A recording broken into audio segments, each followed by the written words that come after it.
Humility fosters fewer failures and more successes. Are you humble enough to succeed? Humility can fuel success. It can lead to fewer failures in your life, and that's a beautiful thing.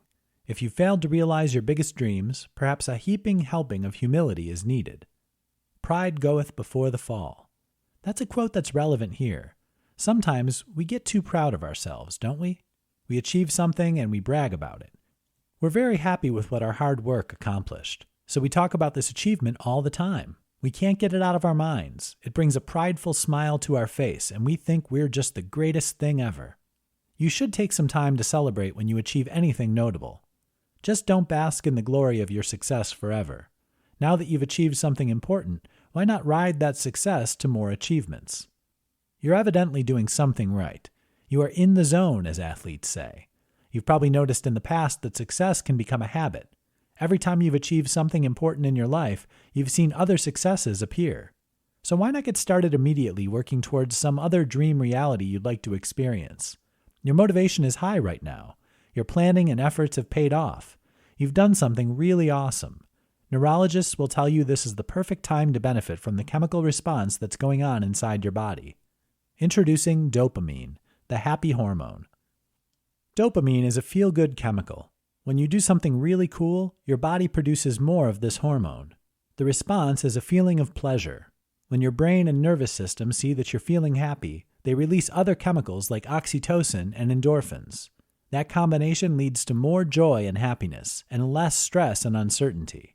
Psychologists and neurologists say that when these positive emotions are high, you're more likely to be successful in any endeavor. Think about the successes and failures in your life. Have you accomplished more when you were grumpy, sad, and joyless, or when you were happy and full of joy? The latter case is most often the answer. Enjoy your victories, celebrate, then enjoy a dose of humility. Instead of living the rest of your life bathing in some former achievement, move on. Ride the release of success-boosting chemicals that follow an important achievement. Then humbly embrace the fact that you have other wonderful things you want to achieve and that you have more work to do. Is a lack of focus causing you to fail? Do you use a shotgun approach to accomplish important things? That might be why you're failing to achieve big goals. Failing to focus on a single point and a clear, specific target might be contributing to a lack of success. Maybe you're familiar with a shotgun. It's a specific type of gun that fires multiple pellets at the same time. It's not like a rifle, which shoots a single bullet. As soon as the pellets leave the shotgun, they spread out. This means your aim doesn't have to be perfect. You can hit a target if you aren't focused on the exact spot you're trying to hit. This isn't true with a rifle. You have to be perfectly sighted on your target. You're only sending a single bullet through the air. This requires perfect focus. Now think about a recent failure that really bothers you. This was something you desired a great deal. Maybe you had a lot of ideas on how to accomplish it, but didn't know which one to tackle first. You bounced from one task or activity to another, jumping from one idea to the next. That's a shotgun approach to getting something done, and more often than not, it's going to lead to failure. Focus. Follow one course until success. Multitasking absolutely destroys productivity. It can drive you crazy as well.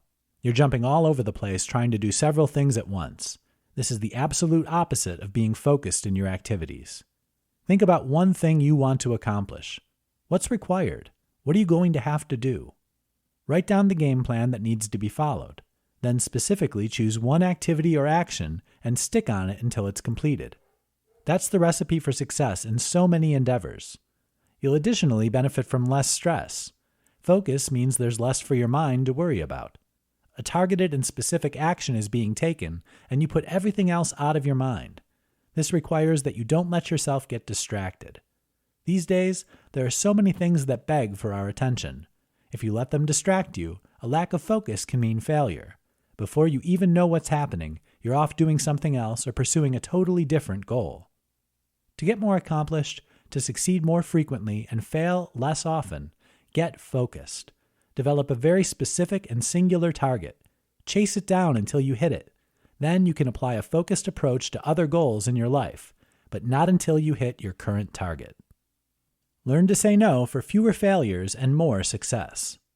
Do you ever forget where you put your car keys? This is a common failure of memory. Eventually you find them and you're on your way. You get unexpectedly busy and fail to do the dishes or the laundry. No big deal, you can handle those tasks tomorrow. These are inconsequential failures. They don't have as much influence in the grand scheme of things. Then there are those failures which can cause a lot of stress and strife in your life. You have a big presentation to make it work. If everything goes right, it can help you land your dream job. You've put in a lot of work and effort. You're absolutely certain that it's going to be a success. Then you realize only minutes before the presentation that you've forgotten some important paperwork at home. That's the kind of failure you want to avoid. Sometimes it's caused because you have difficulty establishing and upholding boundaries.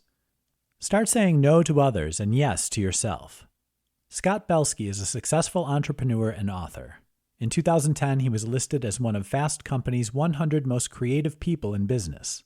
Here's what he has to say about prioritizing yourself over other people. It's only by saying no that you can concentrate on the things that really matter. You might be one of those wonderful people who always helps your friends. That's admirable. We would never advise you to act out of character, especially if you're giving assistance to your friends and loved ones. All we're saying is that you might need to start prioritizing your own desires before those of others if you aren't achieving the things that are important to you. The clock is always ticking. We don't know how much time we're going to have. Tomorrow is not promised to anyone. Unforeseen problems pop out of nowhere.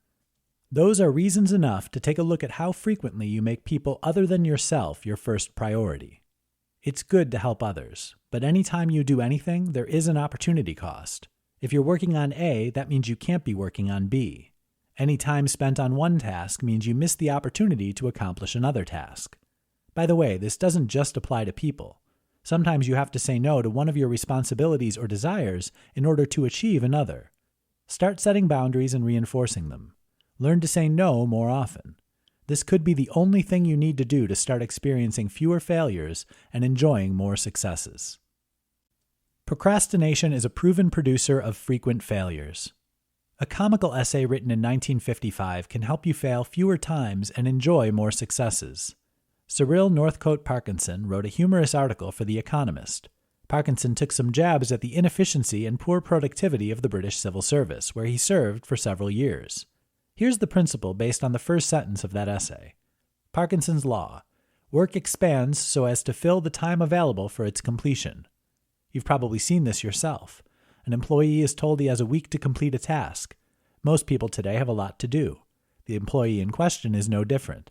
He looks at everything he has on his plate and decides to get started on this task in a couple of days. After all, he has an entire week to finish it. Guess what inevitably happens?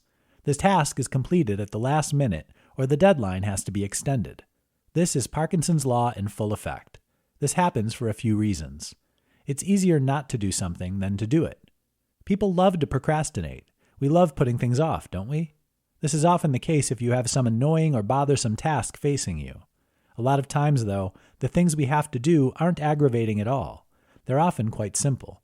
It's easy to do the laundry. You've done it before. It doesn't take a lot of time. You just throw the clothes in your washing machine and it does the hard work. When that job is complete, your clothes dryer takes over. The task requires very little mental and physical energy.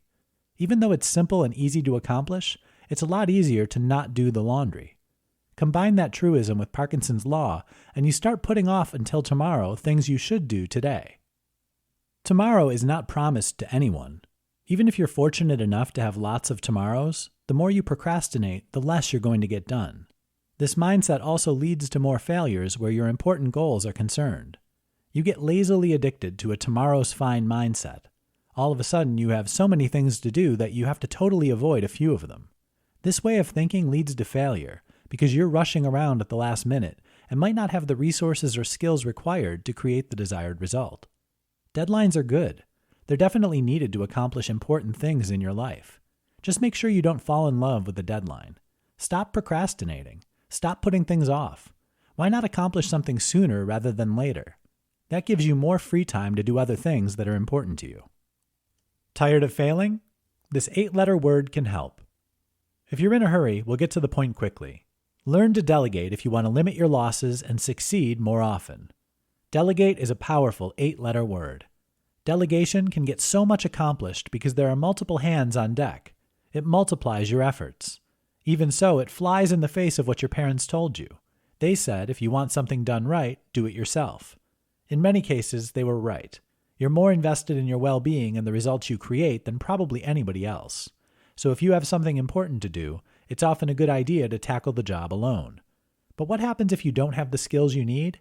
If you're ill-prepared to accomplish something, it doesn't matter how good your intentions are. You can work and work and work your fingers to the bone, put in long hours, have a laser focus on what you need to do. None of those things matter if it's logistically or physically impossible for you to create the outcome you're looking for. This is where delegation can help.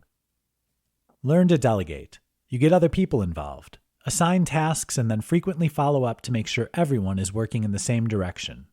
This means you have to learn to trust people. Knowledge of the skill sets of other people is important. You have to be a good communicator. Once you put those skills in place, you have the ability to delegate successfully. That's important if you want to limit your losses and succeed more frequently than you are right now. The biggest achievements are going to usually require the biggest effort. They're going to have a lot of steps along the way that need to be completed. You can do this yourself if you have the ability. But why not speed up your path to success and improve the likelihood that you'll succeed rather than fail? Get people to help. You can repay the favor by helping them achieve the important things they desire in their lives. Before you delegate tasks, talk with your team. Tell them your goal. Ask them if they have any advice that might help. There's a reason why the most successful organizations in the world have brainstorming sessions. They understand that a room full of smart people trading ideas gives them the best chance to succeed. They also understand the power of delegation. Learn to delegate effectively, and you can fail less and succeed more.